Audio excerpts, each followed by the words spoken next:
Вчера в России началось замедление, а где-то, судя по отзывам, и частичная блокировка Телеграма. Видимо, для значительной доли властных и приближенных к ним структур и спикеров это стало полным сюрпризом.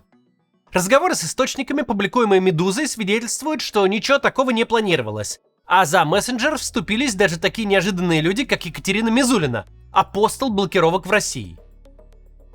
Как же так получается, что тут блокируем, тут возмущаемся, тут рыбу заворачиваем? Почему настолько очевидно, что блокировка Телеграма не была согласована внутри системы? Все дело в том, что система наша вовсе не едина. Она состоит из разных групп с разными или, как в этом случае, вообще противоположными интересами. Об этом сегодня и поговорим. Только прежде чем начнем, напомню, по ссылке в описании как никогда актуальна инструкция по обходу блокировок. Там есть и бесплатные способы, которые мы регулярно тестируем, есть и сравнение разных VPN-ов. Спонсирует это дело MaxSwap, которая выпускает виртуальные криптовалютные карты, работающие за границей, как обычные.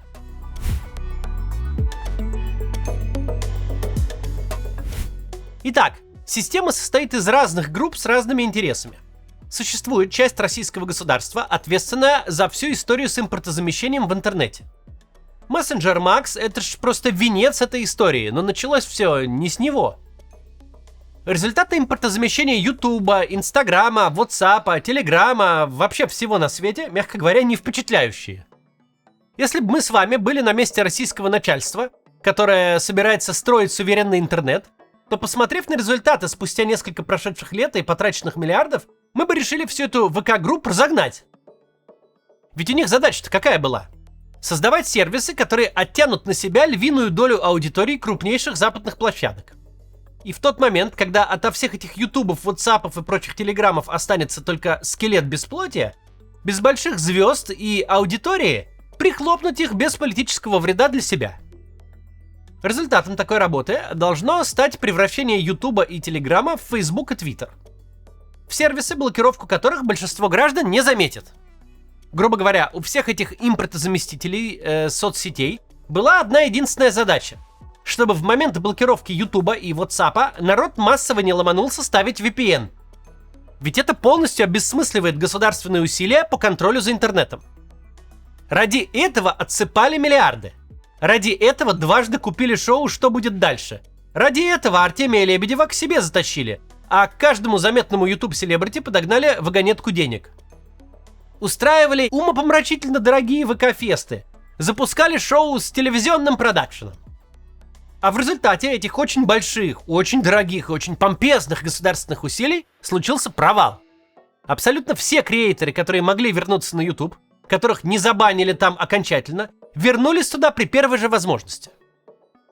В итоге, когда крупным западным сервисам стали сворачивать башку, случилось ровно то, чего изо всех сил пытались избежать всеми этими вложениями. Люди массово пошли устанавливать VPN. А массовая установка VPN, превращение его в общеупотребительный сервис, это же прям большая политическая проблема. Потому что, устанавливая VPN ради Ютуба или Ватсапа, люди же доступ не только к Ютубу и Ватсапу получают, но ко всему, что государство успело перебанить. Из-за того, что люди, занятые импортозамещением в интернете, не смогли создать ничего, что может привлечь аудиторию, все долгие и дорогостоящие усилия государства по зачистке интернета сводятся на нет. Совершенно очевидно, что руководители этих проектов на всяких внутренних совещаниях имеют бледный вид. Годы прошли, миллиарды профуканы, а результаты где? Где вся эта цветущая инфраструктура с креаторами, рекламодателями, пользователями, реальными просмотрами, реальным применением в быту? Почему спустя 4 года у вас из достижений только порабощение Азамата Мусагалиева, который хреначит по 12 часов контента в день? Вот эта часть российского государства, которая вынуждена отвечать на вопросы, где деньги и где результаты, очень заинтересована в том, чтобы блокировки становились как можно более свирепыми. Тут самое время прерваться на рекламу VPN. Посмотрите и скоро вернемся. Все больше становится причин установить себе хороший платный VPN, даже у тех, кто им никогда раньше не пользовался. Это больше не побочное приложение, которое включаешь только чтобы полистать Твиттер или зайти в Инсту или почитать Медузу. Теперь VPN нужен, чтобы созваниваться с близкими, посмотреть ролик на Ютубе, поиграть в игры, обсудить рабочий проект. Поэтому принципиальными становятся качество соединения, его анонимность и скорость, умение вашего VPN-сервиса оперативно решать проблемы и обходить блокировки. VPN Liberty подходит по всем параметрам. У них скорость до 10 гигабит в секунду. Сервис уже 2 года работает не только в России, но и в Китае, Иране, Туркменистане, успешно противостоит блокировкам и умеет обходить даже белые списки. И, что важно, о любых проблемах, а они в текущей ситуации неизбежны, сервис сообщает прежде, чем те затронут пользователя. Кстати, у VPN Liberty есть отдельное веб-приложение. Сервис работает не только через Telegram. А еще всегда есть с кем обсудить возникшую проблему. Клиенты охотно помогают друг другу в комментариях, в сообществе, а техподдержка состоит из живых людей, а не из ботов. Главное же преимущество в том, что подписку можно отменить в любой день, и вам вернут средства за оставшиеся дни. Так что не стоит волноваться, что вы заплатите за год вперед, а потом сервис в очередную волну блокировок рухнет, и деньги пропадут зря. Первые сутки, чтобы вы могли проверить, как сервис работает, VPN Liberty дает бесплатно. А если вы перейдете по ссылке в описании, то подписка вам обойдется на 15% дешевле. Попробуйте VPN Liberty бесплатно. Возможно, он будет работать лучше, чем ваш нынешний VPN-сервис. Продолжим. Так вот, та часть российского государства, которая вынуждена отвечать на вопросы, где деньги и где результаты, очень заинтересована в том, чтобы блокировки становились как можно более свирепыми. Чтобы любой ценой, даже за счет тех немногих, кто не осилит установку VPN хотя бы, механически наращивать аудиторию своих проектов. Они лоббируют перевод домовых и школьных чатов на Макс.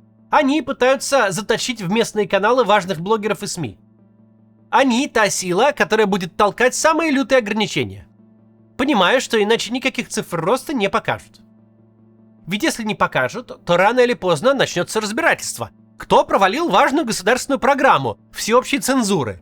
Кто у нас тут пятая колонна на зарплате СБУ? И кого бы нам тут посадить? С другой стороны, есть та часть государства, у которой цели очень практичные. Нужно как-то аккуратно пройти через выборы в Государственную Думу, до которых чуть больше полугода. Чтобы аккуратно пройти через выборы этой части государства, важно соблюсти 2 условия.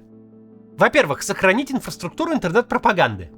А большие сетки телеграм-каналов, в которые очень много вложено, которые долго строились, стали важнейшим компонентом пропаганды.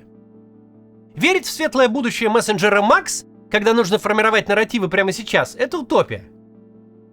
Во-вторых, нужно не бесить людей. Блокировки в интернете, атаки на YouTube, ограничения Telegram, запреты Roblox, Discord и вообще всего привычного набора сервисов до предела непопулярны. Причем одинаково непопулярны во всех возрастных и социальных группах. Непопулярность разрушения интернета в России кажется единственной по-настоящему консенсусной точкой зрения в нашем обществе. Самые антивоенные либералы и самые кровожадные зетники, каждый по своим причинам, умудряются тут сходиться. Хуже того, блокировки — это политический вопрос для абсолютно неполитизированной аудитории. Для того самого молчаливого большинства, которое составляет основу стабильности режима. Возьмем для примера, для разнообразия, не швею из Иванова, а провинциальную пенсионерку, которая с советских времен просто по привычке, просто потому что так положено, лояльно абстрактному начальству и за него голосует. И ее страшно раздражает, что нельзя просто взять и позвонить внукам, что ради роликов о рассаде на Ютубе надо 500 рублей отдать и попросить соседа помочь с установкой VPN. Нет, она, конечно, установит, но ей это вряд ли понравится.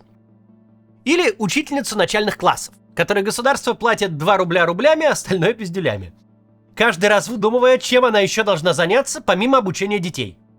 Теперь она 1 на 1 со злыми родителями, которых как-то надо перетащить в мессенджер Макс, куда они совершенно не хотят. А ведь именно эту учительницу придется тащить на выборы. Единая Россия на таких полагается, как на гарантированный электорат. И так Новый год начался плохо. Налоги выросли, цены в космос, больше 2% инфляции за месяц. И всем понятно, что мы увязли в бесконечной войне, и никакой Трамп ничем не поможет. И так уже утильсбор, и так уже заводы, которые работали в 3 смены, а переходят на 5-дневку. Холодное дыхание кризиса дошло до всех. Понятно, что вот это вот благоденствие первых лет войны закончилось. А рейтинги партии власти такие, что хоть святых выноси. Всех бесит постоянное выключение мобильного интернета, все эти белые списки. А тут еще и Telegram решили разломать. Очень вовремя всем этим заниматься в невротизированном, уставшем от всего происходящего обществе, да еще и накануне выборов.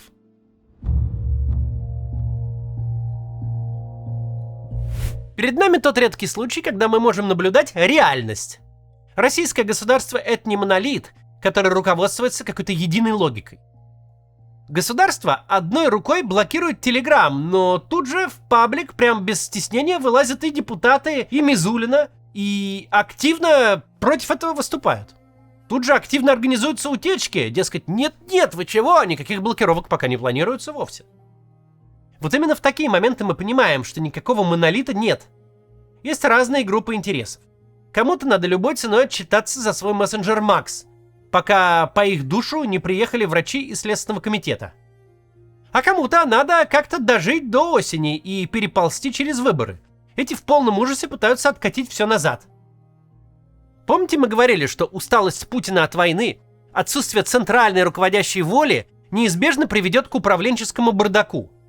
И разные части системы пойдут заниматься своими делами, с трудом согласуя их между собой. Так вот так это и выглядит. Разные части системы не в состоянии договориться, чего они больше хотят. Народ лишний раз не бесить, пропагандой заниматься или свой чудесный мессенджер любой ценой пропихнуть всем в глотку. И дискуссия такая начинает идти публично. Еще интереснее тут реакция Z-сообщества. Граждане эти еще не отошли от блокировки Маском Старлинка. Так уже и родное государство отрубает им инструмент фронтовой коммуникации и способ донесения своей точки зрения до аудитории. Канал Иван Утенков на 400 тысяч подписчиков прям ровно так и говорит. Фронт, конечно, в ахере. Старлинки умерли, теперь еще и Телеграм глушат. Воевать как? Голубями? Популярный канал 13 и вовсе называет Роскомнадзор пособниками врага. Z-сообщество плюс-минус солидарно, что никакого переезда в мессенджер Макс не случится. И что попытка настолько грубо запихнуть войскам в глотку эту мертворожденную ерундовину закончится только проблемами с коммуникацией и массовой установкой в войсках VPN, чтобы обойти государственные блокировки. Вот так и выглядит управленческий бардак. Так выглядит система, которая не может принимать решения во имя общей цели. Когда интересы у всех свои, а в результате не достигаются никакие. Не достигается цель зачистки интернета. С каждым таким шагом, все более общим местом, все больше необходимостью становится обход блокировок, который ведет к тому, что сервисы по продаже VPN становятся богатейшими корпорациями с бесконечным техническим ресурсом, которого хватает, чтобы технически бороться с государством, обходить все более хитрые попытки разрушить интернет. А в качестве приятного бонуса именно такие действия превращают VPN-сервисы в крупнейших рекламодателей. Пока несчастные, переехавшие на ВК-видео, сосут лапу, ведь никто не верит в тамошние просмотры, рекламные деньги зарабатывают оставшиеся на Ютубе иноагенты. Идеологическая зачистка интернета работает в обратную сторону. Все больше людей обзаводятся VPN-ом, все больше независимых СМИ и блогеров получают стабильный поток финансирования. Задача лишить диссидентов аудитории и денег с помощью неуклюжих блокировок полностью провалена. Вышла с точностью да наоборот. Денег и аудитории лишились те, кто решил поиграть с государством. Такая неуклюжая политика не помогает пропаганде. Совсем наоборот, она лишает пропаганду современных каналов донесения информации, а главное, вынуждает ее работать с раздраженной и злой аудиторией. С аудиторией, у которой ломают интернет. Вместо того, чтобы лишить людей технической возможности смотреть и слушать вражеские голоса, государство сделало все возможное, чтобы у голосов этих расширить аудиторию. Чтобы люди, у которых забрали возможность созвониться с внуками, посмотреть рецепт шарлотки, поиграть в любимую игру, были вынуждены обходить блокировки, а раз уж они их все равно обходят, то им тут как раз и Медуза, и Медиазона, и Максим Кац. Может, граждане эти никогда и не стали бы нас смотреть и читать? Но государство испортило им жизнь, лишило их привычных коммуникаций и досуга, заставило установить VPN и платить за него. А когда государство кого-то бесит, это наши клиенты, это наши зрители. Ведь им всем интересно будет узнать, какого ж хрена государство так себя ведет. И узнать они это захотят вовсе не от Мизулиной. Так что то, что мы наблюдаем сейчас, однозначно говорит: слухи о гибели российского интернета сильно преувеличены.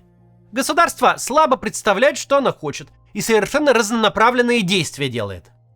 Граждане считают свободный интернет своим безусловным правом и готовы за него платить деньгами. В итоге получается то, что получается. Действия, направленные на установление цензуры, губят только эту самую цензуру, и больше никого. До завтра.